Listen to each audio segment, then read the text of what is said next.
Mes chers compatriotes du Togo et de la diaspora, fidèles cette année à la tradition qui veut que le chef de l'État offre ses vœux à la nation à l'occasion du Nouvel An, je vous présente ce soir ceux que je forme pour le Togo, pour vous-même et ceux qui vous sont chers. Notre pays, comme l'ensemble des nations du monde, a connu une année 2024 difficile à beaucoup d'égards.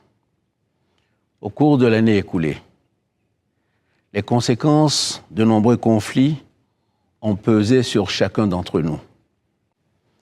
La guerre qui oppose l'Ukraine à la Russie, outre son coût humain, déstabilise les circuits commerciaux mondiaux. Le conflit israélo-palestinien exacerbe le risque d'un embrasement généralisé au Moyen-Orient. Là encore, ce sont les voies du commerce mondial qui s'en trouvent fragilisées. Plus préoccupant, le risque de guerre commerciale s'est accru, en particulier entre les États-Unis et la Chine. Ces conflits nuisent à notre développement et sont souvent à l'origine d'une inflation qui pèse sur le pouvoir d'achat de chacun d'entre nous. Mon autre grande préoccupation concerne, vous vous en doutez, la crise climatique. Celle-ci affecte durement notre activité agricole et contribue à accroître l'insécurité alimentaire. En effet, moins le climat est prévisible, plus il est difficile pour nos agriculteurs d'organiser leur production. À ces difficultés se rajoute dans la sous-région une situation sécuritaire difficile qui s'étend aujourd'hui à l'ensemble du Sahel. Guerre commerciale, crise climatique, conflits sécuritaires. Rien n'indique aujourd'hui que 2025 verra facilement disparaître ces difficultés. Pourtant, malgré ces différentes crises, je veux vous dire ce soir ma conviction que notre pays avance et que nous pouvons ensemble, si nous en avons l'ambition, tracer un chemin plus optimiste pour l'avenir. C'est en ce sens que le gouvernement togolais a pris en 2024 les mesures que la situation imposait. D'abord en faveur des populations rurales. Nous avons poursuivi l'effort pour renforcer la sécurité alimentaire, œuvrer en faveur de la souveraineté alimentaire et permettre à nos vaillants agriculteurs de vivre dignement de leur travail. Au cours de l'année écoulée, le budget de l'État a alloué plus de 10 milliards de francs CFA au profit de 149 000 producteurs agricoles à travers divers mécanismes d'aide à l'agriculture.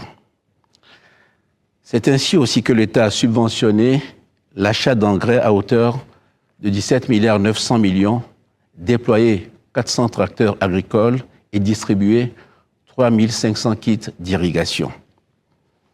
Pour aller plus loin, j'ai procédé en 2024 au lancement du programme de construction de 21 ponts modulaires mixtes en acier et béton. Cet ambitieux programme permettra le désenclavement du milieu rural, condition essentielle de son développement économique et social. Dans le secteur de l'eau, à travers différentes initiatives, ce sont plus de 350 ouvrages hydrauliques qui ont été réalisés au cours de l'année, sur l'ensemble de notre territoire. Et sur la période 2024, ce sont 3000 ouvrages que nous avons pu réaliser. Et enfin, plus de 1000 kilomètres de pistes rurales ont été ouvertes ou réhabilitées chaque année depuis 2020, améliorant de manière très significative l'accès de nos agriculteurs au marché. Cet effort majeur pour le secteur agricole est essentiel pour l'avenir de notre pays. Au-delà de ces efforts au bénéfice du secteur agricole, une attention toute particulière a été portée au secteur de la santé.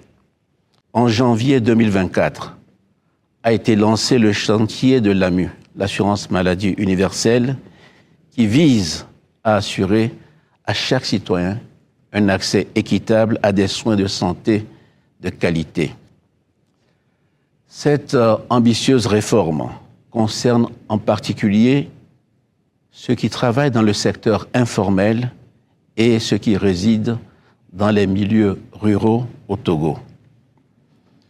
De même, en 2024, notre pays a pu doter plusieurs centres de santé d'équipements médicaux modernes d'une valeur de plus de 20 milliards de francs CFA. Dans le même sens, nous avons augmenté les efforts de l'État au bénéfice de l'éducation nationale. C'est ainsi qu'en 2024, plus de 2000 salles de classe ont été construites et réhabilitées sur les 7000 classes réalisées dans le cadre de la feuille de route gouvernementale. Et ce sont près de 4400 postes d'enseignants qui ont été ouverts au concours national de décembre 2024, portant à 15 000 le nombre d'enseignants recrutés sur les 4 dernières années. Enfin, comme annoncé ces derniers jours, le gouvernement a lancé un vaste plan de lutte contre la vie chère. Ce plan, vous le savez, comprend une baisse des coûts de transport et un contrôle de prix des produits de première nécessité, accompagné d'un dialogue fructueux avec les importateurs et les grossistes. Par ailleurs, en plus de la prime spéciale de fin d'année, dont bénéficient plus de 150 000 d'entre vous, la réduction des tarifs d'électricité concernera plus d'1 million de Togolais. Mes chers compatriotes, toutes ces mesures vont dans le bon sens et préparent l'avenir de la même manière que les dépenses sécuritaires garantissent notre indépendance.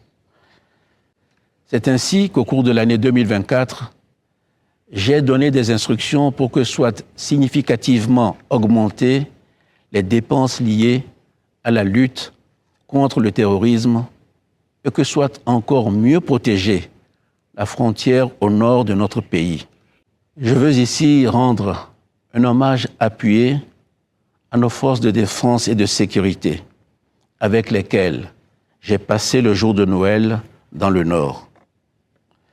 Mais la crise sécuritaire ne saurait être réglée par la seule réponse militaire. L'accent doit être mis sur la région des savanes pour qu'elle ne soit pas laissée en marge du développement national. Ma conviction profonde est qu'au-delà du militaire, il faut le développement économique. Mais au-delà du développement économique, il faut du dialogue communautaire, car il faut rétablir la confiance. L'ensemble de ces actions et de ces initiatives représente un coût significatif pour nos finances publiques. Dans ce contexte, je me réjouis que la communauté internationale ait reconnu la qualité de l'action économique du Togo. Cette reconnaissance s'est notamment traduite par la signature de plusieurs accords d'aide au financement, d'investissement et de programmes sociaux par les grandes banques de développement comme la Banque mondiale, la BAD, la Banque africaine de développement ou la Banque ouest africaine de développement. Tous ces résultats économiques et sociaux sont conformes à la feuille de route 2020-2025 que j'avais donnée au gouvernement et que sous mon autorité, il applique année après année. En 2025, nous aurons à poursuivre ces efforts. Il reste encore une année à courir pour cette feuille de route. C'est une planification rigoureuse qui a porté ses fruits. Et bien sûr, tout n'a pas pu être intégralement achevé. Mais la plus grande partie de ce que nous avions programmé a été réalisée. En 2025, j'attacherai une attention vigilante à ce que le plus grand nombre possible d'objectifs soient atteints. C'est le cas notamment en matière d'énergie et d'industrie. C'est le cas aussi dans le domaine social, où nous devons redoubler d'efforts pour la santé et l'éducation. Mes chers compatriotes, Togolaises, Togolais, je veux terminer ces vœux que je vous adresse pour 2025 en soulignant combien l'année qui vient marquera un renouveau de notre vie démocratique. En février prochain, un Sénat sera mis en place et dans les mois qui suivent, la réforme constitutionnelle votée en 2024 entrera en vigueur. Le Togo deviendra alors une véritable démocratie parlementaire, comme c'est le cas dans plusieurs grands pays, notamment l'Inde, l'île Maurice, le Royaume-Uni ou l'Allemagne par exemple. Je me réjouis de cette évolution qui permettra au peuple togolais d'être mieux représenté et contribuera donc efficacement à la préparation de l'avenir du pays. Mes chers compatriotes, Togolaises, Togolais, je suis conscient que nous ne pouvons pas à nous seuls changer la donne climatique, comme nous ne pouvons pas à nous seuls résoudre les conflits proches ou lointains. Mais nous devons agir pour contribuer à la solution de ces crises, comme nous devons aussi agir pour protéger notre patrie des conséquences qu'elles peuvent avoir sur nous. Nous devons même aller plus loin et saisir les opportunités qu'elle offre pour préparer un avenir meilleur.